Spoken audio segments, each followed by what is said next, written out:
සාමාන්‍යයෙන් ක්ලයන්ට් කෙනෙක්ගේ ඔර ෆ්‍රීකවෙන්සි එක බලලා එයාට මැච් වෙන විදියකින් ඒ කියන්නේ ඔර ලෙවල් එක රේන්ජ් එක ස්ට්‍රෙන්ත් එකට මැච් වෙන විදියට ස්ටෝන් එකක් යූස් කරන එක තමයි අනිවාර්යයෙන්ම සිදු කළ යුතු වන්නේ.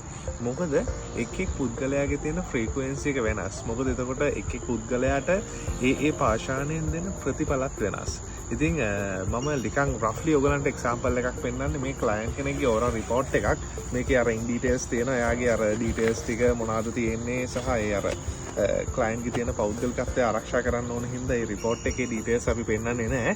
ඒත් එක්කම මේ තියෙන මේ ක්ලයන්ට් හදපු ප්‍රොඩක්ට් එක. ඔයගලන්ට පේනවා ඇති මේ ප්‍රොඩක්ට් එකේ ස්ටෝන්ස් වර්ග කිහිපයක් ඇතුළත් වෙලා තියෙනවා. ඒ ඇතුළත් වෙලා තියෙන්නේ එයාගේ තියෙන ෆ්‍රීකවෙන්සි එක සහ එනර්ජි එක ස්ට්‍රෙන්ත් එක ඩිවෙලොප් වෙන්න. එතකොට මේ ක්ලයන්ට් සාමාන්‍යයෙන් මෙයාට විවිධ දේවල් තියෙනවා. එතකොට මෙයාගේ පුද්ගල ආකර්ෂණය, මුදල් ආකර්ෂණය, මෙයාට විදේශගත වෙන්න අවශ්‍යයි කියන මේ සියලුම දේවල් ටික මෙයාට වෙන වෙනමම අවශ්‍ය වෙලා තියෙනවා. එතකොට එයාගේ ඒ තියෙන ස්ට්‍රෙන්ත් එක සහ රේන්ජ් එක සියලුම දේවල් ටික කම්ප්ලීට් වෙන්න තමයි මෙතනදී මේ ප්‍රොඩක්ට් එක ඩිසයින් කරලා තියෙන්නේ.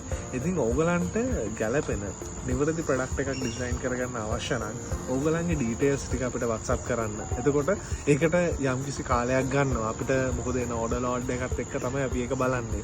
එතකොට අපිට දැම්ම WhatsApp මැසේජ් එකක් දාන්න. අපි පුළුවන් ඉක්මනට ඕගලන්ගේ වර ෆ්‍රීකවෙන්සි එක චෙක් කරලා ඕගලන්ට ගැළපෙන පාෂාණය ලබා දෙන්න.